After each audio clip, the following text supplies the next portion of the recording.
പണ്ട് കാലം തൊട്ടേ സീരിയലിലെല്ലാം നിറഞ്ഞു നിന്ന് പ്രേക്ഷക മനസ്സ് കീഴടക്കിയ ഒരു വലിയ നടനാണ് നിന്നോടൊപ്പം ഉള്ളത്. അപ്പൊ വെൽക്കം ചെയ്യാൻ യവനിക ഗോപാലകൃഷ്ണൻ സാർ. എത്ര സീരിയൽ ഇപ്പൊ ചെയ്തിട്ടുണ്ട്? എനിക്ക് കൃത്യമായിട്ടുള്ളൊരു കണക്കില്ല, എന്നാലും ഉണ്ട്. എന്നാലും 250-അടുത്തുണ്ട്. ഞാൻ എഴുതി വെച്ച കുറേ ഉണ്ട്. 210 വരെ ഞാൻ എഴുതിയതിൻ്റെ പണ്ടുണ്ടായിരുന്നു. കഥാകൗതുകം എന്ന് പറഞ്ഞൊരു സീരിയൽ. അതിൽ ഞാൻ, മനോജ് കെ ജയൻ, സൈനുദ്ദീൻ. എൻ്റെ ഫസ്റ്റ് കോമ്പിനേഷൻ ഇവർ രണ്ടുപേരുമായിട്ടായിരുന്നു. ഞാൻ മാഷായിട്ട് തന്നെ ഏതാണ്ട് ഒരു 40 സീരിയലിനോട് മാഷ് മാത്രം ചെയ്തിട്ടുണ്ട്. അച്ഛൻ കഥാപാത്രങ്ങളാണ് പിന്നെ കൂടുതൽ. ഞാൻ ചെറുപ്പത്തിൽ വരെ ഞാൻ ഈ ദൂരദർശൻ്റെ സീരിയൽ ചെയ്യുന്ന സമയത്ത് തന്നെ ഞാൻ വയസ്സൻ ക്യാരക്ടറാണ് കൂടുതലും ചെയ്തിരിക്കുന്നത്. എൻ്റെ പ്രായത്തിലുള്ള ക്യാരക്ടറല്ല ഞാൻ അധികം ചെയ്തിരിക്കുന്നത്. അതിൻ്റെ ഒരു പ്രധാന കാരണം എന്താ വെച്ചാൽ,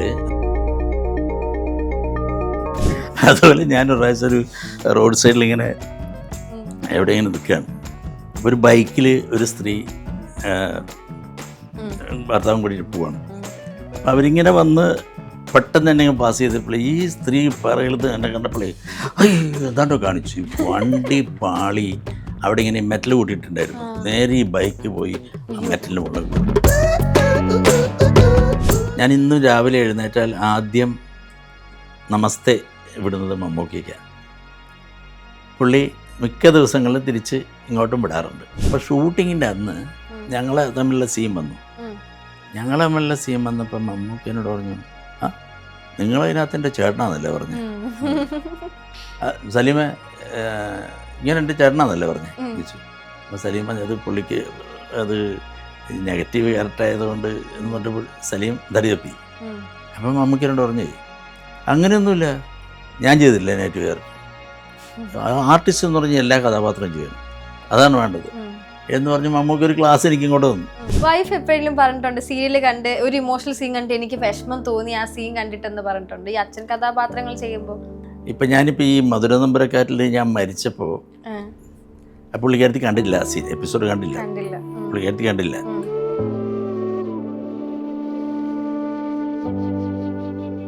ഹായ്, ഞാൻ അശ്വതി. സീരിയൽ ടുഡേയിലെ മറ്റൊരു എപ്പിസോഡിൽ എല്ലാവർക്കും സ്വാഗതം. ഇന്ന് എന്നോടൊപ്പം ഉള്ളത് പണ്ട് കാലം തൊട്ടേ സീരിയലിലെല്ലാം നിറഞ്ഞു നിന്ന് പ്രേക്ഷക മനസ്സ് കീഴടക്കിയ ഒരു വലിയ നടനാണ് എന്നോടൊപ്പം ഉള്ളത്. അപ്പോൾ വെൽക്കം ചെയ്യാൻ യവനിക ഗോപാലകൃഷ്ണൻ സാർ. നമസ്കാരം. അപ്പം യവനിക ഗോപാലകൃഷ്ണൻ അത് റെയർ പേരാണല്ലോ. അങ്ങനെയല്ല, അത് എനിക്കൊരു ട്രൂപ്പ് ഉണ്ടായിരുന്നു, ആലുവ യവനിക എന്നും പറഞ്ഞു. ശരിക്കും ഞാൻ അങ്കമാലി ടെൽക്ക് കമ്പനിയിൽ ഉദ്യോഗസ്ഥനായിരുന്നു. അപ്പോൾ ജോലി ഉണ്ടായിരുന്നപ്പോൾ അതിൻ്റെ കൂടെ തന്നെ ഞാനൊരു നാടക ട്രൂപ്പ് തുടങ്ങി, ആലുവ യവനിക എന്ന് പറഞ്ഞു. 4 പ്രാവശ്യം സ്റ്റേറ്റ് അവാർഡ് കിട്ടിയതാണ്. അപ്പോൾ ആ പേര് യവനിക എന്നുള്ള ട്രൂപ്പിൻ്റെ പേര് വന്നപ്പോൾ ഞാനല്ല ഈ പേരിട്ടിരിക്കുന്ന, ആരാണ്ടോ ഇങ്ങനെ ഗോപാലകൃഷ്ണൻ, ഏത് ഗോപാലകൃഷ്ണൻ, നമ്മളെ യവനിക എന്ന് പറഞ്ഞ് അങ്ങനെ പറഞ്ഞ് യവനിക ഗോപാലകൃഷ്ണൻ എന്ന് വന്നതാണ്, അല്ലാണ്ട് ഞാനിട്ട പേരല്ല. നാടകത്തിൽ നിന്നാണ് തുടങ്ങിയെന്ന് ഞാൻ കേട്ടിട്ടുണ്ട്. ഇപ്പോൾ ഇത്രയോ വർഷം നാടകം ചെയ്ത് അഭിനയിച്ചിട്ടാണ് സീരിയലിലോട്ട് വന്നത്. അതിൻ്റെ ജേണി എന്തായിരുന്നു എന്നുവെച്ചാൽ, ഞാൻ ഈ ടെലക്കിൽ ജോലി ഉണ്ടായിരുന്ന സമയത്ത് അന്നത്തെ കാലത്ത് ഈ അമച്ചർ നാടകങ്ങളാണ്, പ്രൊഫഷണൽ അല്ല, കൂടുതലും അമച്ചറായിരുന്നു. അപ്പോൾ ഈ അമച്ചർ നാടകങ്ങൾ ഞങ്ങളുടെ കമ്പനിയിൽ തന്നെ ഉള്ള കോമ്പറ്റീഷൻസൊക്കെ ഉണ്ടാവും. ഇങ്ങനെ ഹൗസുകളെ തിരിച്ചിട്ട് കോമ്പറ്റീഷൻ വരും. ആ കോമ്പറ്റീഷൻ വരുമ്പോൾ എൻ്റെ ഹൗസുകളും ഇങ്ങനെ ഓരോ ഹൗസുകളുടെ 4 ഹൗസായിട്ടാണ് ഇത് തിരിക്കുന്നത്. അപ്പോൾ കോമ്പറ്റീഷൻ വന്നു. ഒരു വർഷം അതിൻ്റെ മത്സരം നടന്നുകൊണ്ടിരിക്കുമ്പം ഞാൻ അന്ന് ഞാൻ ബാച്ചിലറായിരിക്കുമ്പോൾ ഞാൻ താമസിക്കുന്ന ലോഡ്ജിൽ വെച്ചാണ് റിഹേഴ്സലൊക്കെ നടക്കുന്നത്. അപ്പോൾ എല്ലാ ദിവസവും ഞാൻ കാണുമല്ലോ, റിഹേഴ്സൽ എല്ലാ ദിവസവും ഞാൻ കാണുന്നുണ്ട്. ഈ നാടകം നടക്കുന്നതിൻ്റെ 2 ദിവസം മുമ്പ് ഇതിലെ പ്രധാന കഥാപാത്രം ചെയ്യുന്ന ആൾക്ക് എന്തോ സുഖമില്ലാണ്ടാവോ എന്തോ പ്രശ്നം ഉണ്ടായി, അങ്ങനെ എനിക്ക് ഓർമ്മയില്ല കൃത്യമായിട്ട്. പുള്ളീനായിരുന്നു മാറിപ്പോയി. അപ്പോൾ ആ ക്യാരക്ടർ ചെയ്യാൻ ആളില്ലാണ്ടായി. അപ്പോൾ സുഹൃത്തുക്കളെ കൂടി പറഞ്ഞു, നീ ഇത് ദിവസവും കാണുന്നില്ല, നീ ചെയ്താൽ മതി എന്ന് പറഞ്ഞു. അപ്പോൾ അന്നൊക്കെ എനിക്ക് ഈ അഭിനയിക്കുക എന്ന് പറഞ്ഞാൽ ഭയങ്കര നാണമായിരുന്നു. ആരെങ്കിലും എന്തെങ്കിലും പറഞ്ഞ മുഖത്ത് നോക്കി പറയാനൊക്കെ ഭയങ്കര നാണമായിരുന്നു. അപ്പോൾ ഈ സ്റ്റേജിൽ കയറാൻ ഞാൻ മുമ്പ് കയറിയിട്ടുണ്ട്. ഞാനൊരു 8ാം ക്ലാസ്സിലോ മറ്റോ പഠിക്കുമ്പോൾ CN ശ്രീകണ്ഠൻ നായരുടെ കാഞ്ചന സീത എന്ന് പറയുന്ന നാടകം, അത് കണ്ണൂർ, അതിനകത്ത് ലവകുശന്മാരിൽ 11ആയിട്ട് കയറിയിട്ടുണ്ട്. അതാണ് ആദ്യമായിട്ട് കയറിയിരിക്കുന്നത് ചെറുപ്പത്തിൽ. പിന്നെ ഞാൻ സ്റ്റേജിൽ കയറുന്നത് ഇതാണ്. അപ്പോൾ ഇവർ നിർബന്ധിച്ചു, അങ്ങനെ ഞാൻ കയറി. മത്സരം കഴിഞ്ഞു. റിസൾട്ട് വന്നപ്പോൾ ബെസ്റ്റ് ആക്ടർ ഞാനാണ്. അങ്ങനെ ആദ്യത്തെ ബെസ്റ്റ് ആക്ടർ കിട്ടി. ആദ്യം അഭിനയിച്ചത് തന്നെ ബെസ്റ്റ് ആക്ടർ കിട്ടി. അന്ന് ജഡ്ജസ് എന്ന് പറഞ്ഞാൽ MRB, VT ഭട്ടതിരിപ്പാട്, കാലടി ഗോപി എന്നൊക്കെ പറഞ്ഞ പ്രഗത്ഭരായിരുന്നു. അപ്പോൾ ഇത് കഴിഞ്ഞിട്ട് സീരിയലിലോട്ട് എങ്ങനെയാണ് എൻറ്റർ ചെയ്തത്? അത് 88-ലാണ് ഞാൻ സീരിയലിൽ വരുന്നത്. ദൂരദർശനിൽ. പണ്ട് ഞാൻ കേട്ടില്ല, പണ്ടൊക്കെ ആൾക്കാർ ദൂരദർശനാണ് ഒരു ഫസ്റ്റ് അന്ന് ദൂരദർശൻ മാത്രമേ ഉള്ളൂ. അന്ന് പിന്നെ തിരുവനന്തപുരത്ത് നമ്മുടെ തിക്കുറിച്ചി സുകുമാരൻ നായരുടെ മകളുടെ ഹസ്ബൻഡ് ഉണ്ടായിരുന്നു, പിള്ളച്ചേട്ടൻ. അനിയൻ എന്നാണ് പുള്ളിയുടെ പേര്. ഞങ്ങൾ പിള്ളച്ചേട്ടൻ എന്നാണ് വിളിക്കുക. രൂപവാണി TV ഫിലിംസ് എന്നാണ് ആ ബാനറിൻ്റെ പേര്. നേമത്തായിരുന്നു. അപ്പോൾ അതിൽ അവരുടെ ആദ്യത്തെ സീരിയലിലാണ് ഞാൻ വരുന്നത്. അതിന് ഒരു പ്രധാന കാരണക്കാരെന്ന് പറഞ്ഞാൽ തൃശ്ശൂർ വിശ്വമാണ്. തൃശ്ശൂർ വിശ്വം ആണ് ഈ പിള്ളച്ചേട്ടൻ എന്നെ പരിചയപ്പെടുന്നത്. പിന്നെ അങ്ങനെ ഒരു കഥാകൗതുകം എന്ന് പറഞ്ഞൊരു സീരിയൽ, അതിൽ ഞാൻ, മനോജ് കെ ജയൻ, സൈനുദ്ദീൻ മരിച്ചു പേര് സൈനുദ്ദീൻ ഉണ്ടായിരുന്നു. എൻ്റെ ഫസ്റ്റ് കോമ്പിനേഷൻ ഇവർ രണ്ടുപേരുമായിട്ടായിരുന്നു, മനോജും സൈനുദ്ദീനായിട്ട്. അത് ഞാനൊരു ഷാപ്പിൻ്റെ മാനേജറായിരുന്നു. ഇവർ ഷാപ്പിൽ കള്ളുപിടിക്കാൻ പറ്റുന്ന സംഭവം അങ്ങനെയായിരുന്നു. അതാണ് ഫസ്റ്റ് സീൻ എൻ്റെ ഷൂട്ട് ചെയ്യുന്നത് സീരിയലിൽ. പക്ഷെ ആ സീരിയൽ വന്നില്ല, ടെലികാസ്റ്റ് ആയില്ല ആ സീരിയൽ. എന്താ സംഭവം കൊണ്ട് നടന്നില്ല. അത് ഷൂട്ട് ചെയ്തു പോലും, പിന്നെ അത് വന്നിട്ടുണ്ടായിരുന്നില്ല. പിന്നെ ഞാൻ ശരിക്ക് വരുന്നത് തോടയം എന്ന് പറയുന്ന സീരിയലിലാണ്. അതിൽ 2 നായകന്മാരായിരുന്നു, ഞാനും രവി വള്ളത്തോളും. അങ്ങനെയാണ് ഞങ്ങൾ ആദ്യമായിട്ട് സീരിയലിലേക്ക് വരും. അന്ന് എനിക്ക് വന്നൊരു 28-30 വയസ്സാണ്. 28-30 വയസ്സ്. എത്ര സീരിയൽ ഇപ്പോൾ ചെയ്തിട്ടുണ്ട്? എനിക്ക് കൃത്യമായിട്ടുള്ളൊരു കണക്കില്ല, എന്നാലും എന്നാലും 250-അടുത്തുണ്ട്. ഞാൻ എഴുതി വെച്ച കുറേ ഉണ്ട്. 210 വരെ ഞാൻ എഴുതിയതിൻ്റെ പണ്ടുണ്ടായിരുന്നു. 200-ലധികം അഭിനയിച്ചിട്ടുണ്ട്. എനിക്ക് ആകെ അറിയുന്നുള്ള ഇപ്പൊ നമ്മളിപ്പോ TV കാണുമ്പോഴത്തേക്ക് ഒരു 5-6 സീരിയൽ അങ്ങനെ നമ്മൾ ചാനലിലും മിക്ക ചാനലിലും ഉണ്ട്. എൻ്റെ ഒരു ദിവസം 4-5 ചാനലിൽ എൻ്റെ സീരിയൽ വന്നുകൊണ്ടിരുന്നുണ്ട്. 4 സീരിയൽ ചാനൽ അന്നൊക്കെ അങ്ങനെ ഷെഡ്യൂൾ ആയിരുന്നു. അതെ, അന്നത്തെ കാലത്ത് അങ്ങനെയായിരുന്നു. ഭയങ്കര ബിസി. ഈ ഒക്കേഷനിലൊന്നും പോകാൻ പറ്റത്തില്ല, അവിടെ ഷൂട്ട് ഇവിടെ ഷൂട്ട്. അല്ല, ഒരു ദിവസം തന്നെ 3 സീരിയലൊക്കെ പോയി അഭിനയിച്ചിട്ടുണ്ട്. അത് എങ്ങനെ പറ്റുന്നത്? ഇപ്പൊ ഒത്തിരി അഭിനയിക്കണം, സ്ക്രിപ്റ്റ് നമ്മുടെ അങ്ങനെയല്ല. അത് അപ്പോൾ അവർക്ക് ഇന്ന് പിന്നെ എന്ന് പറഞ്ഞു, ചേട്ടാ ഇന്ന് ഒരു സീനേ ഉള്ളൂ എന്ന് പറഞ്ഞ് ഒരാൾക്ക് ഒരു സീൻ എടുത്തു, രാവിലെ ഒരു സീൻ എടുത്തു കഴിഞ്ഞാൽ അവിടുന്ന് നേരെ അടുത്ത ലൊക്കേഷനിലേക്ക് പോകും, അവിടുന്ന് അടുത്തതിലേക്ക് പോകും. അങ്ങനെ 3 സീരിയലൊക്കെ ചെയ്ത ദിവസം. ഞാൻ മനസ്സിലാക്കിയെടുത്തോളം ഏറ്റവും കൂടുതൽ ചെയ്ത കഥാപാത്രങ്ങൾ അച്ഛൻ വേഷങ്ങളും മാഷിന്റെ വേഷങ്ങളും അങ്ങനത്തതാണ് കൂടുതലും ചെയ്തിട്ടുള്ളത്. അത് എന്താ അങ്ങനെ വരാൻ തിങ്ക് ചെയ്തിട്ടുണ്ടോ എപ്പോഴും? അല്ല, അത് ഈ സീരിയലിൻ്റെ ഇപ്പോൾ സീരിയലായാലും സിനിമയിലൊക്കെ തന്നെ അങ്ങനെ തന്നെയാണ്. അതായത് ഒരാൾ ഒരു കഥാപാത്രം ചെയ്ത് അത് ഏറ്റു നീണ്ടു കഴിഞ്ഞാൽ പിന്നെ അതുപോലത്തെ കഥാപാത്രം വരുമ്പോൾ പിന്നെ ഇന്നയാളെ വിളിക്കാം, മനസ്സിൽ അവർക്ക് പ്രേക്ഷകർക്ക് അക്സെപ്റ്റ് ആയി. അതെ, അങ്ങനെയാണ് അത് വരുന്നത്. കഥാപാത്രങ്ങൾ അങ്ങനെ ഞാൻ മാഷായിട്ട് തന്നെ ഏതാണ്ട് ഒരു 40 സീരിയലിന് മുകളിൽ മാഷ് മാത്രം ചെയ്തിട്ടുണ്ട്. അച്ഛൻ കഥാപാത്രങ്ങളാണ് പിന്നെ കൂടുതൽ വരുന്നത്. ഞാൻ ചെറുപ്പത്തിൽ വരെ ഞാൻ ഈ ദൂരദർശൻ്റെ സീരിയൽ ചെയ്യുന്ന സമയത്ത് തന്നെ ഞാൻ വയസ്സൻ ക്യാരക്ടറാണ് കൂടുതലും ചെയ്തിരിക്കുന്നത്.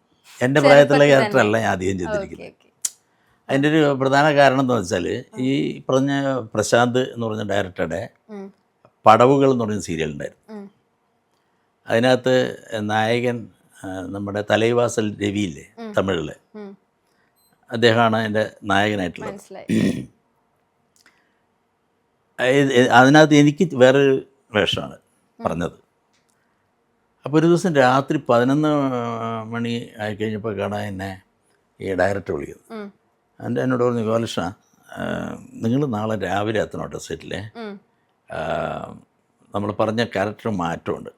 നിങ്ങൾ രാവിലെ ഒന്ന് മണിസാറിനെ കണ്ടിട്ട് വരണം എന്ന് പറഞ്ഞു. മണിസാർ എന്ന് പറഞ്ഞാൽ മണി ഷൊർണൂർ എന്നിട്ട് റൈറ്റർ ഉണ്ടായിരുന്നു, മരിച്ചു അദ്ദേഹം. അപ്പോൾ ഞാൻ മണിസാറിനെ അന്ന് ആലുവയിലാണ് ഷൂട്ടിങ്, ഈ അടുത്ത പ്രദേശത്തായിരുന്നു നമ്മുടെ. അപ്പോൾ ആലുവയിൽ അരോമ ഹോട്ടലിൽ ഞാൻ മണിസാറിനെ പോയി കണ്ടു. അപ്പോൾ മണിസാറിനോട് പറഞ്ഞു, നിങ്ങളുടെ ക്യാരക്ടറിലൊരു മാറ്റമുണ്ട്, നിങ്ങൾ ഈ നായികയുടെ അച്ഛനാണ് എന്ന് പറഞ്ഞു. അപ്പം അതായത് ആശാലതയുടെ ആശാലതയാണ് എൻ്റെ മകളായിട്ട് അഭിനയിക്കുന്നത്. ഇപ്പം സിനിമയിലുള്ള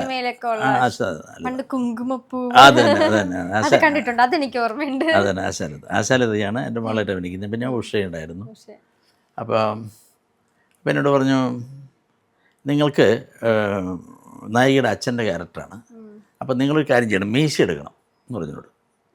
അപ്പം ഞാൻ പറഞ്ഞു, ഞാൻ മീശ എടുത്തിട്ട് ഇതുവരെ എൻ്റെ മുഖം എനിക്ക് അറിഞ്ഞൂടാ എങ്ങനെയാണ്. അപ്പോൾ അവന് മീശ എടുക്കണ്ട സാറേ എന്ന് പറഞ്ഞു. അതെന്താ മീശ എടുത്താലല്ല, അത് എനിക്കൊരു എന്തോ ഒരു കോംപ്ലക്സാണ്, മീശ എടുക്കാൻ മടിയുണ്ട് എന്ന് പറഞ്ഞു. മമ്മൂട്ടിക്ക് മുട്ടയടിക്കാൻ പിന്നെ നിങ്ങൾക്ക് മീശ എടുത്തോടെ ചോദിച്ചു. ഞാൻ പിന്നെ ശരിയാണെന്ന് ഒരു ആർട്ടിസ്റ്റ് പറയാൻ പാടില്ലാത്ത കാര്യമാണ് എനിക്കറിയാം, പക്ഷേ എൻ്റെ ഒരു പേഴ്സണൽ പ്രശ്നമാണെന്ന് പറഞ്ഞു. നിങ്ങളുടെ മീശയുടെ കാശത്തിലാന്ന് പറഞ്ഞാൽ മതി, നിങ്ങൾ മീശ എടുത്തേ പറ്റുള്ളൂ. അങ്ങനെ ഞാൻ ആദ്യമായിട്ട് മീശ എടുത്തിട്ട് അച്ഛൻ ക്യാരക്ടർ ചെയ്യണം. അതിൻ്റെ കാരണം എന്താണെന്ന് വെച്ചാൽ MS തൃപ്പൂണിത്തുറയ്ക്കാണ് ആ വേഷം വെച്ചിരുന്നത്. ഇത് 2-ാം തീയതി ഷൂട്ട്, ഒക്ടോബർ 2-ാം തീയതിയാണ് ഈ ഷൂട്ട് തുടങ്ങുന്നത്. അപ്പോൾ MS അതിൻ്റെ തലേദിവസം പറഞ്ഞു, എനിക്ക് 2-ാം തീയതി എനിക്കൊരു ഉദ്ഘാടനമുണ്ട്, അപ്പോൾ എനിക്ക് 5-ാം തീയതി വരാൻ പറ്റുള്ളൂ, ഒന്ന് മാറ്റണം എന്ന് പറഞ്ഞു. അപ്പോൾ ഇവർക്ക് മാറ്റാൻ പറ്റില്ല അത്. അപ്പോൾ MS-ന് വെച്ച ക്യാരക്ടറാണ് ഞാൻ ചെയ്തത്. അപ്പോൾ അതിൽ വയസ്സനായിട്ട്, അപ്പം അന്ന് തലയും മുടിയും മീശയും ഈ നെഞ്ചത്തെ രോമം വരെയൊക്കെ നരപ്പിക്കും. അങ്ങനെയാണ് അന്നത്തെ സ്റ്റൈല്. അങ്ങനെ അത് ചെയ്തതിന് ശേഷം പിന്നെ വരുന്നത് മുഴുവൻ വയസ്സൻ വേഷം മുഴുവൻ നമ്മളെ വിളിക്കും. അങ്ങനെ കുറേ വയസ്സൻ അച്ഛൻ ചെയ്തു. ഇപ്പോൾ ഒത്തിരി അച്ഛൻ കഥാപാത്രങ്ങൾ ചെയ്തു, എന്നാലും മനസ്സിൽ ഒരു ഇഷ്ടം തോന്നി, അതായത് എനിക്ക് ഈ ക്യാരക്ടർ ഒത്തിരി ഇഷ്ടമാണെന്ന് തോന്നിയത് ക്യാരക്ടറായിരുന്നു അതെനിക്ക്. ഞാൻ ഗോകുലം എന്നൊരു സീരിയൽ ചെയ്തായിരുന്നു. അതിൽ ഗോകുലം ഗോപാലൻ നായർ എന്നിട്ടൊരു ക്യാരക്ടർ ഉണ്ടായിരുന്നു. ഉരുട്ടമ്പലം ഗോപാലൻ നായർ എന്നൊരു കഥാപാത്രം. എങ്ങനത്തെ അത് ഏഷ്യാനെറ്റിലെ ആദ്യത്തെ മെഗ എന്ന് പറയാം. മെഗ എന്ന് വെച്ചാൽ 75 എപ്പിസോഡ്. ഏഷ്യാനെറ്റ് തുടങ്ങിയിട്ട് അതിനകത്ത് ആദ്യത്തെ 75 എപ്പിസോഡുള്ള സീരിയൽ അതായിരുന്നു. അതായത് അത് വീക്കിലി വൺസാണ്, എല്ലാ തിങ്കളാഴ്ചയായിട്ടൊക്കെയായിരുന്നു. അതിനകത്ത് എൻ്റെ എനിക്ക് 5 മക്കളുണ്ടായിരുന്നു. എൻ്റെ ഭാര്യ ശാന്തകുമാരിയായിരുന്നു. എൻ്റെ 5 മക്കളെന്ന് വെച്ചാൽ റിസബാവ, ബിനാരണി, ടസ്നി ഖാൻ, മറ്റേ വിഷ്ണു, പിന്നെ ഒരാളും കൂടെ. അങ്ങനെ ഞങ്ങൾ 5 മക്കൾ ഉള്ള അത് അച്ഛനാണ്.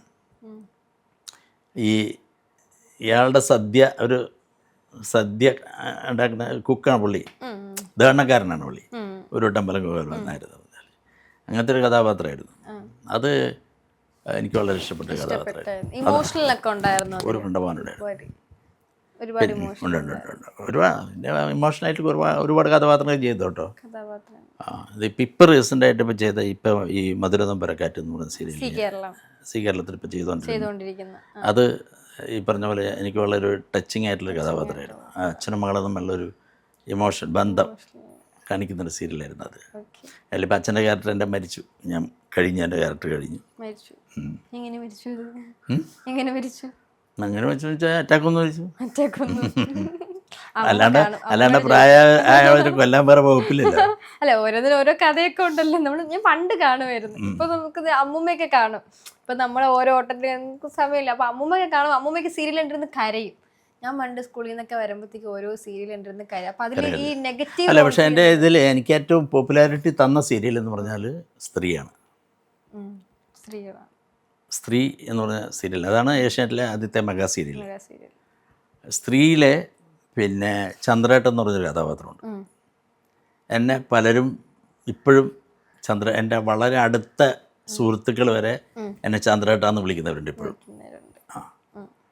ആ പേരിൽ അറിയപ്പെടുന്നത്. ഇപ്പോൾ പുറത്തൊരു ആളെന്നെ ആദ്യമായിട്ട് പരിചയപ്പെടാൻ, ഇപ്പോൾ ഒരു കേരളത്തിന് പുറത്തുള്ള ഒരു ആൾ പെട്ടെന്ന് നമ്മളെ കണ്ട് പരിചയപ്പെടുകയാണെങ്കിൽ അവരെന്നെ ചന്ദ്രേട്ടെന്ന് വിളിക്കുള്ളൂ. അവരുടെ പേരിൽ അവർക്ക് എൻ്റെ പേരറിഞ്ഞൂടാ, പലർക്കും എൻ്റെ പേരറിഞ്ഞൂടാ. മനസ്സിലായി. എല്ലാവർക്കും ഈ ചന്ദ്രേട്ടൻ എന്നുള്ള പേര് മാത്രമേ അറിയുള്ളൂ. അങ്ങനെയായിരുന്നു. ഇപ്പം ചില മൂവിയിലൊക്കെ അഭിനയിച്ചിട്ടുണ്ടെന്ന് പറഞ്ഞില്ലേ, ഏതൊക്കെയായിരുന്നു ആ മൂവിക്ക്? ഞാൻ ഏതാണ്ട് ഒരു 100 അടുത്തായിട്ടുണ്ട്. ചെയ്തിട്ടുണ്ട്. എൻ്റെ മോളുണ്ട്. അതിലൊക്കെ വെച്ചാൽ വലിയൊരു ഫുൾ ലെങ്ത് ക്യാരക്ടർ ചെയ്തിരിക്കുന്നത് ഞാൻ കഥാനായകനിൽ ചെയ്തിട്ടുണ്ട്, രാജസേൻ സാറിൻ്റെ.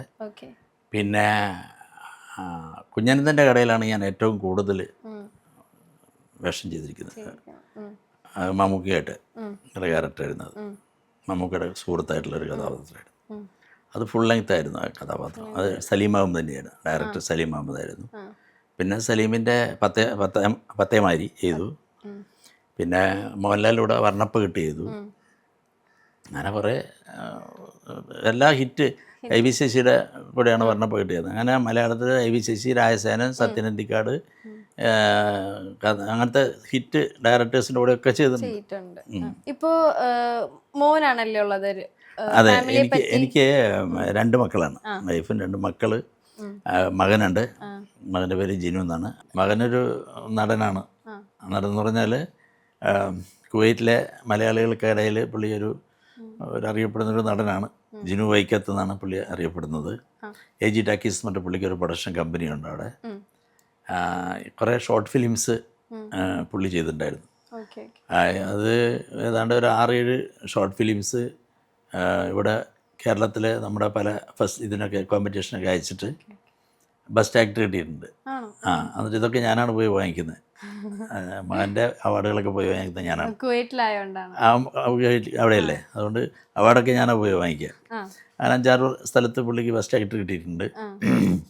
പിന്നെ ഒരു പടത്തിൽ നായകനായിട്ട് അഭിനയിച്ചു പുള്ളി, ഒറ്റയാനെന്ന് പറഞ്ഞ ഒരു പടം, മലയാളം. അതിവിടെ റിലീസായതാണ് ഒറ്റയാനെന്ന് പറഞ്ഞൊരു പടം. അതിനകത്ത് ഹീറോ പുള്ളിയായിരുന്നു. അപ്പോൾ പുള്ളി അത് കഴിഞ്ഞതിന് ശേഷം എന്നെ പല ഡയറക്ടേഴ്സും ഇത് കണ്ടിട്ടുണ്ട്. അപ്പോൾ അവരെന്നെ കോണ്ടാക്ട് ചെയ്തു, ഇങ്ങനെ ഇയാളെ കിട്ടാൻ എന്താ വഴിയും ചോദിച്ചിട്ട്. അപ്പം ഞാൻ അവനോട് പറഞ്ഞിരിക്കുന്നതെന്ന് വെച്ചാൽ സിനിമ ശാശ്വതമല്ല, എന്നും കിട്ടില്ല. അവിടുത്തെ ജോലി എന്ന് പറഞ്ഞാൽ ഒരു സ്ഥിരമായ ജോലിയാണ്, നല്ല സാലറി കിട്ടുന്ന ജോലിയാണ്. അവനൊരു ബാങ്കിൽ സീനിയർ മാനേജറായിട്ട് വർക്ക് ചെയ്യണം. അപ്പോൾ ആ ജോലിയും കളഞ്ഞിട്ട് ഇവിടെ സിനിമയുടെ പിന്നാലെ പോയാൽ നമുക്ക് നിലനിൽക്കാൻ പറ്റില്ല. അപ്പോൾ അതുകൊണ്ട് വർഷത്തിൽ ആണെങ്കിൽ ഒരിക്കലും വന്നൊരു സിനിമയൊക്കെ ചെയ്യാം, അതൊന്നും കുഴപ്പമൊന്നുമില്ല. അല്ലാതെ സിനിമ എന്ന് പറഞ്ഞ് ഇറങ്ങണ്ട എന്ന് പാഷനായിട്ട് ഇറങ്ങണ്ട എന്ന് പറഞ്ഞിരിക്കുകയാണ്. അപ്പം അതുകൊണ്ട് പുള്ളി ഇപ്പം അങ്ങനെയില്ല. എന്നാലിപ്പോൾ 1-2 ആൾക്കാർ ഇങ്ങനെ പറഞ്ഞു വെച്ചിട്ടുണ്ട്, അത് എങ്ങനെയെങ്കിലും ഒപ്പിക്കണമെന്നൊക്കെ പറഞ്ഞു വെച്ചിട്ടുണ്ട്. എൻ്റെ മകളുണ്ട്, മകള് ജിഷ. അവൾക്ക് ഒരു കുട്ടിയുണ്ട്, നിരഞ്ജൻ എന്നാണ് അവൻ്റെ പേര്. വൈഫിൻ്റെ പേര് ഗിരിജ എന്നാണ്. പിന്നെ അവരിപ്പം മകൻ കുവൈറ്റിലാണ്, മകൾ എൻ്റെ കൂടെ ഇവിടെയുണ്ട്. അവളെ ഹസ്ബൻഡ് ഹരീഷ്, അവൻ ഇവിടെ നെടുമ്പാശ്ശേരി എയർപോർട്ടിലാണ് ജോലി, കൊച്ചി തന്നെയാണ്. അപ്പോൾ ഇങ്ങനെ സന്തുഷ്ടമായിട്ടാണ് സുഖമായിട്ട് ജീവിച്ചു പോകുന്നത്. വൈഫ് എപ്പോഴെങ്കിലും പറഞ്ഞിട്ടുണ്ട് സീരിയൽ കണ്ട് ഒരു ഇമോഷണൽ സീൻ കണ്ട് എനിക്ക് വിഷമം തോന്നി ആ സീൻ കണ്ടിട്ടെന്ന് പറഞ്ഞിട്ടുണ്ട് ഈ അച്ഛൻ കഥാപാത്രങ്ങൾ ചെയ്യുമ്പോൾ? അങ്ങനെയൊന്നുമില്ല, അങ്ങനെ പ്രത്യേകിച്ച് ഒരു അഭിപ്രായമൊന്നും പുള്ളിക്കാരത്തി പറയാറില്ല. പക്ഷെ എന്നാലും ഇപ്പം ഞാനിപ്പോൾ ഈ മധുര നമ്പരക്കാരിൽ ഞാൻ മരിച്ചപ്പോൾ പുള്ളിക്കാരത്തി കണ്ടില്ല, എപ്പിസോഡ് കണ്ടില്ല, പുള്ളിക്കാരത്തി കണ്ടില്ല.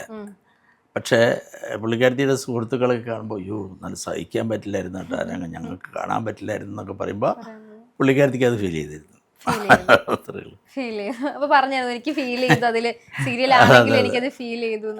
അത് വെച്ചാൽ മറ്റുള്ളവർ കാണുമ്പോൾ അവർക്ക് ഫീൽ ചെയ്തു, അപ്പോൾ പുള്ളിക്കാരത്തി കണ്ടില്ല. അത് എപ്പോഴെങ്കിലും പുറത്തിറങ്ങിയ സമയത്തായാലും പറഞ്ഞിട്ടുണ്ടോ ആ സീരിയൽ കണ്ട് എനിക്ക് വിഷമം തോന്നിയിട്ടുണ്ട്?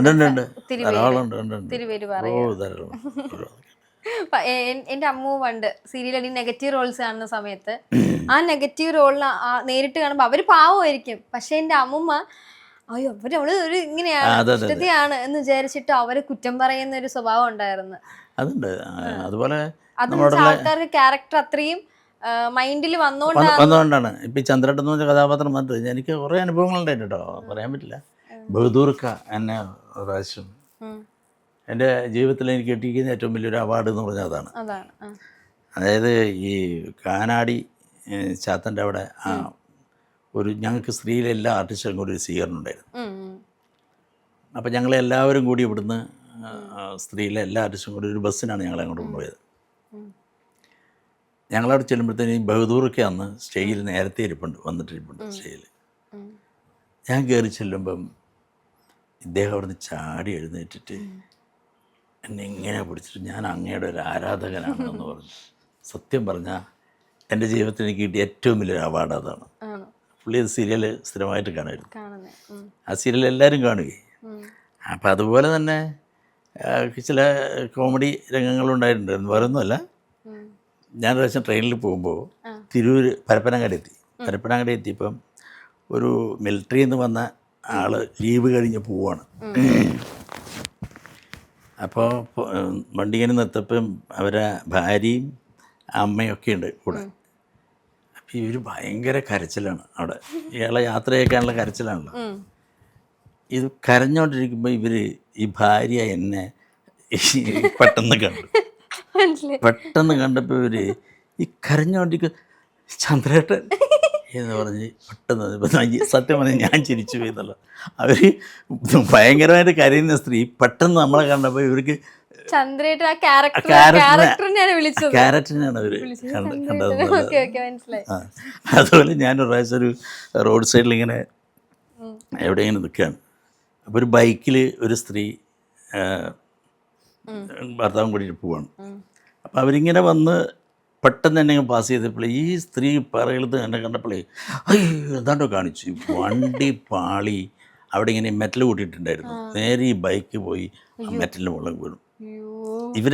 ഇവർക്ക് പറയാൻ പറ്റുമോ ഇതാരെ കണ്ടിട്ടാണ്? പക്ഷേ അങ്ങനെ കുറേ കോമഡി അനുഭവങ്ങൾ ഉണ്ടായിട്ടുണ്ട് ഈ പേര് കാരണം. ഏതെങ്കിലും നെഗറ്റീവ് റോൾ ചെയ്തിട്ടുണ്ടോ? ധാരാളം ചെയ്തിട്ടുണ്ട്. ഞാൻ കായംകുളം കൊച്ചുണ്ണി എന്ന് പറഞ്ഞ സീരിയലിൽ കാർത്തികപ്പള്ളി തഹസിൽദാർ എന്ന് പറഞ്ഞൊരു പക്ക വില്ലൻ ക്യാരക്ടറായിരുന്നു. അങ്ങനത്തെ ക്യാരക്ടറായിരുന്നു അത്. പക്ക വില്ലനായിരുന്നു. പിന്നെ അതിനു മുമ്പ് ദൂരദർശനിലൊരു സീരിയൽ ചെയ്തിട്ടുണ്ടായിരുന്നു ഞാൻ. അതിനകത്തൊരു പിന്നെന്താ ജാക്കി നമ്മുടെ ഒരു കഥാപാത്രം പക്ക വില്ലനായിരുന്നു. അപ്പോൾ ആൾക്കാർ പറഞ്ഞിട്ടുണ്ട് വില്ലനാണോ ചെയ്യുന്നത്, പാവം ഒരു അച്ഛൻ്റെ ക്യാരക്ടറാണ് ചെയ്യുന്നത്. പക്ഷേ അത് പറഞ്ഞ ശരിയാണ്. എന്നോട് പലരും പറഞ്ഞു, കാരണം അത് ഉൾക്കൊള്ളാൻ പറ്റുന്നില്ല എന്ന് പറഞ്ഞു. നമ്മളിങ്ങനെ ഈ സാത്വികനായിട്ടുള്ള വേഷങ്ങൾ ചെയ്തിട്ട് പെട്ടെന്ന് നമ്മളൊരു വില്ലൻ കഥാപാത്രം ചെയ്യുമ്പോൾ ആൾക്കാർക്ക് ഉൾക്കൊള്ളാൻ പറ്റുന്നില്ല എന്ന് പലരും പറഞ്ഞിട്ടുണ്ട്. അങ്ങനെയൊക്കെ ഉണ്ടായിട്ടുണ്ട്. എളുപ്പം ഏതാണ്? അച്ഛൻ പാവം ക്യാരക്ടറാണോ? എളുപ്പം അതാണ്, അച്ഛൻ ക്യാരക്ടറാണ്. ജീവിക്കാമല്ലോ, ജീവിക്കാം. മോളൊക്കെ ഉള്ളതല്ലേ, അപ്പൊ അതായത് മോളെപ്പോഴും വീട്ടിൽ നിന്ന് പറഞ്ഞിട്ടുണ്ട് സീരിയലിൽ ഭയങ്കര സ്നേഹം അച്ഛൻ, വീട്ടിൽ വരുമ്പോ വീട്ടിൽ ഞാൻ അങ്ങനെയാണ് ആളുമായിട്ടൊക്കെ അങ്ങനെ ഫ്രണ്ട്ലി ആണ്, അങ്ങനത്തെ ഒരു മൈൻഡ്. അപ്പൊ എപ്പോഴും പറഞ്ഞു സീരിയലിലേക്ക് അവളെല്ലാം സീരിയലും കാണും. പിന്നെ അവളുടെ ഈ പറഞ്ഞ പോലെ അവളെ സ്കൂളിൽ പഠിപ്പിക്കുന്ന സ്കൂളിലെ ടീച്ചേഴ്സൊക്കെ സീരിയൽ കണ്ടിട്ട് അവളുടെ അടുത്ത് അഭിപ്രായം പറയും. നാളത്തെ എപ്പിസോഡ് എന്താണെന്നൊക്കെ ചോദിക്കും. അതൊക്കെ നടൻ മമ്മൂട്ടിയായിട്ടൊക്കെ ഭയങ്കര സൗഹൃദമാണെന്ന് കേട്ടിട്ടുണ്ട്. ഉണ്ട്. ഞങ്ങൾ ആദ്യം ഞാൻ ചെയ്യുന്ന മമ്മൂക്കയുടെ കൂടെ ഞാൻ ചെയ്തത് സിനിമ സത്യനന്ദിക്കാടിൻ്റെ ഒരാൾ മാത്രം എന്ന പടത്തിലായിരുന്നു ആദ്യമായിട്ട് ഞങ്ങൾ ഒരുമിച്ച് ചെയ്തത്. പിന്നെ വേറെ രണ്ട് മൂന്ന് പടം ചെയ്തു. പിന്നെ കുഞ്ഞനന്തൻ്റെ കട, പത്തേമാരി, ഇതൊക്കെ ചെയ്തു. അപ്പോൾ കുഞ്ഞനന്തൻ്റെ കടയിൽ ഫുൾ ലെങ്ത് തന്നെ 32 ദിവസവും ഞങ്ങൾ ഒരുമിച്ച് തന്നെ ഉണ്ടായിരുന്നു മമ്മൂക്കയും. ഞാൻ ഇന്നും രാവിലെ എഴുന്നേറ്റാൽ ആദ്യം നമസ്തേ വിടുന്നത് മമ്മൂക്കയ്ക്കാണ്. പുള്ളി മിക്ക ദിവസങ്ങളിലും തിരിച്ച് ഇങ്ങോട്ടും വിടാറുണ്ട്. എല്ലാ ഫെസ്റ്റിവൽ ഡേയ്സിലും ഞാൻ വിടുന്നതിന് മുമ്പ് പുള്ളിയുടെ വന്നിട്ടുണ്ടാവും ഇങ്ങോട്ട്. അങ്ങനെ ഒരു ബന്ധമുണ്ട്. ഞാനൊക്കെ ഭയങ്കര ഫാൻ, എപ്പോഴും പറയണം ഇങ്ങനെ ഒരു ഫാൻകളുണ്ടെന്ന്. അപ്പം അങ്ങനെ ബന്ധമുണ്ട് മമ്മൂക്കയായിട്ട്. ഇപ്പോൾ ഒരുപാട് ആൾക്കാർ പറഞ്ഞിട്ടുണ്ട് മമ്മൂട്ടി ഭയങ്കര ജാടയാണ്, പക്ഷെ ചില ആൾക്കാർ പറയും അടുത്ത ഭയങ്കര ഫ്രണ്ട്ലിയാണ്, പാവമാണെന്നൊക്കെ പറഞ്ഞ് കേട്ടിട്ട്. ഇപ്പം അറിഞ്ഞൂടാത്ത ഒത്തിരി ആൾക്കാരുണ്ട് മമ്മൂട്ടീനെ പറ്റി. അപ്പം മമ്മൂട്ടി എന്താന്ന് ഇപ്പോൾ സാറിന് അറിയാമല്ലോ. മമ്മൂട്ടി എന്താണെന്ന് ഞാൻ പറയേണ്ട ആവശ്യമില്ല, എല്ലാവർക്കും അറിയാവുന്ന കാര്യമാണ്. അതായത് അതന്നെയല്ല, റിയൽ ലൈഫിലായാലും ശരി, എൻ്റെ അനുഭവത്തിൽ ഇത്രയും ഒരു പച്ചയായ മനുഷ്യൻ എന്നൊക്കെ പറയില്ല നമ്മൾ. അതൊരു ഇതൊക്കെ ജാടെന്നൊക്കെ പറഞ്ഞ് വെറുതെ പറയുന്നത് അതൊക്കെ എനിക്ക് എൻ്റെ അനുഭവത്തിൽ ഉണ്ടായിട്ടില്ല കേട്ടോ. ഇത്രയും നല്ലൊരു മനുഷ്യനാണ് അദ്ദേഹത്തിൻ്റെ ഒരു പുള്ളിക്കൊക്കെ ഇപ്പം എന്നേക്ക് ഒന്നൊരു മെസ്സേജ് വിടേണ്ട കാര്യമൊന്നും അദ്ദേഹത്തിനില്ല ഇപ്പോൾ വാസ്തവത്തിൽ. പക്ഷെ ആ സൗഹൃദം സൂക്ഷിക്കാൻ ഇത്രയും മമ്മൂക്കയെ പോലെ വേറെ ആരും ഇല്ല എന്നുള്ളതാണ്. ചില നടന്മാരെ ഷൂട്ട് കഴിഞ്ഞാൽ പിന്നെ അങ്ങ് പോകും, പിന്നെ അത്രയേ ഉള്ളൂ. പക്ഷേ മമ്മൂട്ടി അത് മമ്മൂക്ക അങ്ങനെയല്ല. അതാണ് എൻ്റെ കാര്യം. ഇത്രയും വർഷമായില്ലേ, എത്ര വർഷമായെന്നറിയാം മമ്മൂക്കയായിട്ടുള്ള ഈ മെസ്സേജ് പാസ് ചെയ്യുന്നത്. ഇപ്പോഴും രാവിലെ ഗുഡ് മോർണിംഗ്, ഇപ്പോഴും നമസ്തേ. അതാണ് അത് വേറെ ഒരു ആർട്ടിസ്റ്റിനും ഇല്ലാതെ. അവരൊക്കെ ആ സിനിമ കഴിയുന്നു, ആ ബന്ധം കഴിഞ്ഞു, പിന്നെ എപ്പോഴും കാണുമ്പോൾ ഹായ് എന്ന് പറയുന്നല്ലാതെ. ഞാൻ മമ്മൂക്കയുടെ പ്രത്യേകത അതാണ്, സൗഹൃദം സൂക്ഷിക്കുന്നൊരു വലിയ മനുഷ്യനാണ് അദ്ദേഹം. പിന്നെ ഈ ഇതിൽ തന്നെ പത്തേമാരിയിൽ എന്നോട് സലീം അഹമ്മദ് ആദ്യം പറഞ്ഞു, ഇതിൽ മമ്മൂക്കയുടെ എന്നോട് ചോദിച്ചൊരു ദിവസം ഒന്ന് അങ്ങോട്ട് എറണാകുളത്തേക്ക് വരാമെന്ന് ചോദിച്ചു. അങ്ങനെ ഞാൻ പുള്ളിയുടെ ഫ്ലാറ്റിൽ ചെന്നു. അപ്പോൾ എന്നോട് പറഞ്ഞു ഇങ്ങനെ മമ്മൂക്കയുടെ ചേട്ടൻ്റെ ക്യാരക്ടറാണ് ഇതിനകത്ത്. അപ്പോൾ എനിക്ക് മമ്മൂക്കയുടെ കഥ പറയാൻ പോകുമ്പോൾ ഒരു ചെറിയൊരു സംശയം ഉണ്ടായിരുന്നു. ഇനി ഇത് പുള്ളി ചോദിക്കും ഇത് ആരാണ് ഈ കഥാപാത്രം ചെയ്യുന്നതെന്ന് ചോദിച്ചാൽ അതിന് വല്ല പ്രശ്നം ഉണ്ടാവുമോ എന്നൊരു സംശയം ഉണ്ടായിരുന്നു. അപ്പോൾ ഞാൻ ഞാൻ ഉദ്ദേശിച്ച പോലെ ചെന്നപ്പോൾ തന്നെ പുള്ളി ചോദിച്ചു ചേട്ടനായിട്ട് ആരാ ചെയ്യുന്നത് ചോദിച്ചു. അപ്പോൾ സലീം പറഞ്ഞു ഇങ്ങനെ യവനിക ഗോപാലകൃഷ്ണനാണ്. കുഴപ്പമില്ല എന്ന് പറഞ്ഞു. പിന്നെ എനിക്കൊരു ആവേശമായിരുന്നു കഥ പറയാൻ. അങ്ങനെ ഞാൻ കഥ പറഞ്ഞു എന്ന് പറഞ്ഞു. ഇതെല്ലാം കഴിഞ്ഞ് സ്ക്രിപ്റ്റ് എഴുതി വന്നപ്പോൾ പശ്ചാത്ത് പറഞ്ഞ പോലെ ഈ ക്യാരക്ടർ നെഗറ്റീവാണ്. അപ്പം എന്നോട് സലീം ഒരു ദിവസം എന്നെ വിളിച്ചിട്ട് പറഞ്ഞു ഇങ്ങനെ ഈ ക്യാരക്ടർ നെഗറ്റീവാണ്, അത് നിങ്ങൾ ചെയ്താൽ ജനം ഉൾക്കൊള്ളുമോ എന്ന് എനിക്കൊരു പേടിയുണ്ട്. എനിക്ക് വിരോധമില്ല, നിങ്ങളിപ്പോൾ ഇത് ചെയ്താലും കുഴപ്പമില്ല, അതല്ലെങ്കിൽ വേറെ കഥാപാത്രം ചെയ്താൽ മതി എന്ന് ചോദിച്ചു. ഞാൻ സലീമിന് അങ്ങനെ ഒരു സംശയം ഉണ്ടെങ്കിൽ വേണ്ട, വേറെ കഥാപാത്രം ചെയ്യാം എന്ന്. അങ്ങനെ ഞാൻ അതിനകത്ത് വേറൊരു കഥാപാത്രം ചെയ്തത് ഈ പത്തേമാരിയിൽ. അപ്പോൾ ഷൂട്ടിങ്ങിൻ്റെ അന്ന് ഞങ്ങൾ തമ്മിലുള്ള സീൻ വന്നു. വന്നപ്പോൾ മമ്മൂക്ക എന്നോട് പറഞ്ഞു നിങ്ങളതിനകത്ത് എൻ്റെ ചേട്ടനാണെന്നല്ലേ പറഞ്ഞു. സലീമെ ഇങ്ങനെ എൻ്റെ ചേട്ടനാണെന്നല്ലേ പറഞ്ഞു ചോദിച്ചു. അപ്പോൾ സലീം പറഞ്ഞു അത് പുള്ളിക്ക് അത് നെഗറ്റീവ് ക്യാരക്ടറായതുകൊണ്ട് എന്ന് പറഞ്ഞപ്പോൾ സലീം തടിതപ്പി. അപ്പം മമ്മൂക്ക എന്നോട് പറഞ്ഞേ അങ്ങനെയൊന്നുമില്ല, ഞാൻ ചെയ്തില്ല നെഗറ്റീവ് ക്യാരക്ടർ. ആർട്ടിസ്റ്റ് എന്ന് പറഞ്ഞാൽ എല്ലാ കഥാപാത്രവും ചെയ്യണം, അതാണ് വേണ്ടത് എന്ന് പറഞ്ഞ് മമ്മൂക്ക ഒരു ക്ലാസ് എനിക്ക് ഇങ്ങോട്ട് തന്നു. അത് ശരിയാണത്. പക്ഷെ ഞാൻ മാറിയത് അതുകൊണ്ടല്ല, സലീമിൻ്റെ പ്രശ്നമാണ് മാറിയത്, പറ്റില്ല. അപ്പം അത്രയും ഒരു എല്ലാ കാര്യങ്ങളിലും പുള്ളി ശ്രദ്ധിക്കുന്നുണ്ടെന്നുള്ളതാണ് മമ്മൂക്കയുള്ള ഒരു പ്രത്യേകത. അപ്പോൾ ഇനി അപ്കമിങ് വരുന്ന പ്രോജക്റ്റും സീരിയൽസ് ഒക്കെ എന്താണ്? ഇനിയിപ്പോൾ എന്നോട് ഇതിപ്പം ഞാനിപ്പോൾ ഈ സീരിയലിൽ ഈ കഥാപാത്രം പെട്ടെന്ന് തീർന്നു പോയതുകൊണ്ടേ അപ്പോൾ എന്നോട് സി കേരളത്തിൻ്റെ ജയ്സാർ എന്നോട് ഒരു ദിവസം ഞങ്ങൾ ലൊക്കേഷൻ വന്നപ്പോൾ എന്നോട് പറഞ്ഞു നമുക്കൊരു സീരിയലും കൂടി ചെയ്തുകൂടെ ചോദിച്ചു എന്നോട്.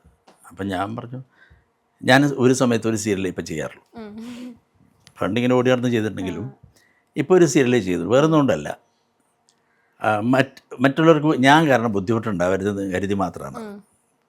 2 സീരിയൽ ഞാൻ ഏറ്റാൽ ഇപ്പം ഇന്ന് എന്നോട് 1-ാം തീയതി മുതൽ 5-ാം തീയതി വരെ അല്ലെങ്കിൽ 10-ാം തീയതി വരെ ഡേറ്റ് പറഞ്ഞാൽ ഒരു സീരിയൽ പറഞ്ഞു എന്ന് വെച്ചോ, അടുത്ത സീരിയലുകാർ ചിലപ്പം അവിടെ എന്തെങ്കിലും ആർട്ടിസ്റ്റ് ക്ലാഷ് വരുമ്പോൾ പറയും ചേട്ടാ നമുക്ക് 5 മുതൽ 10 വരെ ചേട്ടാ എന്ന് പറയുമ്പോൾ പ്രശ്നമായി.